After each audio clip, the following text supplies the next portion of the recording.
આજે પણ ઘણા લોકો અજાણતા એવી ભૂલ કરે છે, જેના કારણે ઘરમાં ધીમે ધીમે ગરીબી, કર્જ, કલહ અને અશાંતિ પ્રવેશવા લાગે છે. અને સૌથી ભયાનક વાત તો એ છે કે માણસને આખી જિંદગી ખબર જ નથી પડતી કે તેની બરબાદી પાછળનું સાચું કારણ શું છે.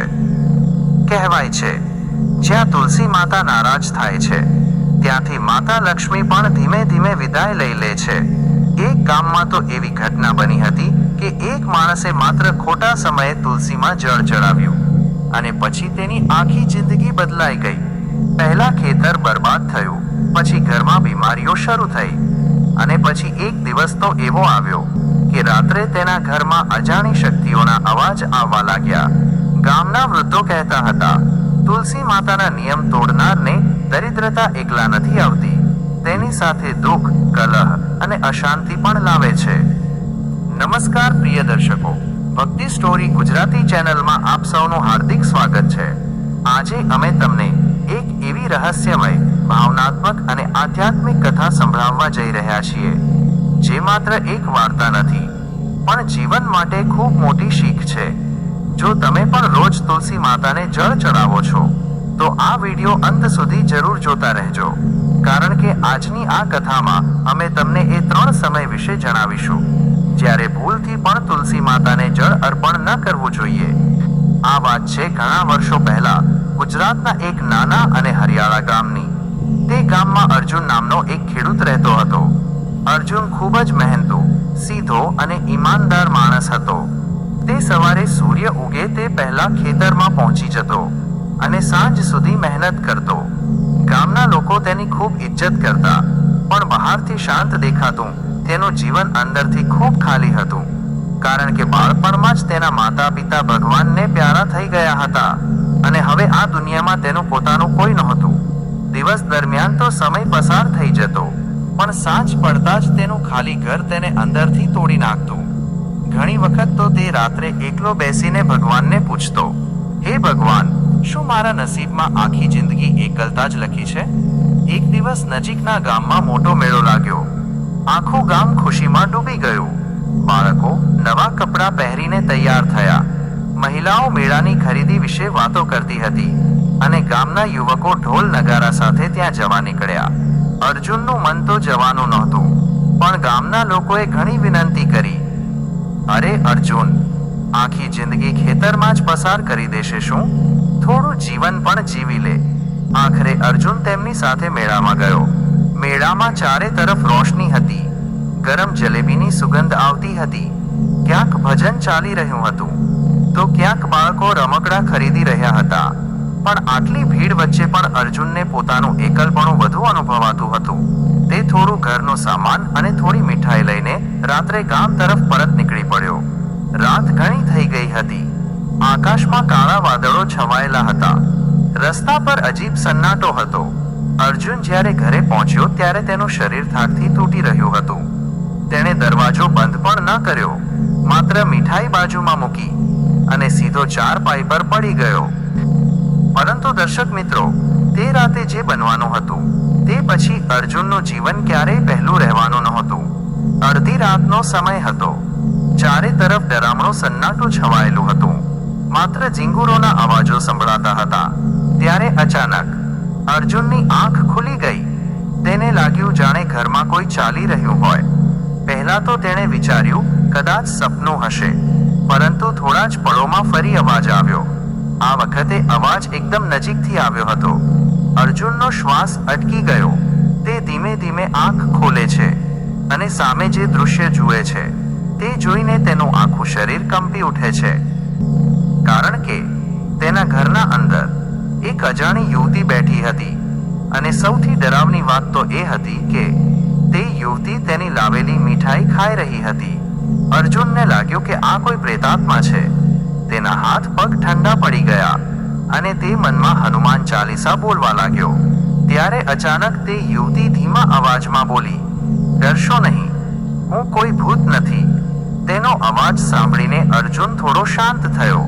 તેણે ધીમેથી પૂછ્યું, તું કોણ છે અને આટલી રાત્રે મારા ઘરમાં કેવી રીતે આવી? આ સાંભળતા જ યુવતીની આંખોમાં આંસુ આવી ગયા. તેણે રડતા રડતા કહ્યું, મારું નામ ગૌરી છે. હું મારા ઘરેથી ભાગીને આવી છું. અર્જુન આશ્ચર્યમાં પડી ગયો. ગૌરીએ જણાવ્યું કે તેના લાલચી સંબંધીઓ જબરદસ્તી તેનું લગ્ન એક વૃદ્ધ માણસ સાથે કરાવવા માંગતા હતા. તેના પાસે કોઈ સહારો નહોતો, એટલે પોતાની જાન બચાવવા માટે તે રાત્રે ઘરેથી ભાગી નીકળી હતી અને અંધારામાં અર્જુનના પાછળ પાછળ ચાલતી ચાલતી અહીં સુધી આવી ગઈ હતી. અર્જુનનું હૃદય પીગળી ગયું, કારણ કે એકલતા અને દુઃખ શું હોય છે તે વાત તે પોતે સારી રીતે જાણતો હતો. તેણે ગૌરીને કહ્યું, તારે ડરવાની જરૂર નથી, તું જ્યાં સુધી ઈચ્છે ત્યાં સુધી અહીં રહી શકે છે. આ સાંભળીને ગૌરીની આંખોમાં આશાની ચમક આવી ગઈ. આ પછી ધીમે ધીમે બંનેનું જીવન બદલાવા લાગ્યું. ગૌરીએ થોડા જ દિવસોમાં અર્જુનના સૂના ઘરને સ્વર્ગ જેવું બનાવી દીધું. સવારે ઘર સાફ રહેતું, ચૂલ્હા પર ગરમ ભોજન તૈયાર રહેતું અને સાંજે ખેતરથી પાછા ફરતા અર્જુનને દરવાજા પર કોઈ રાહ જોનાર મળતું.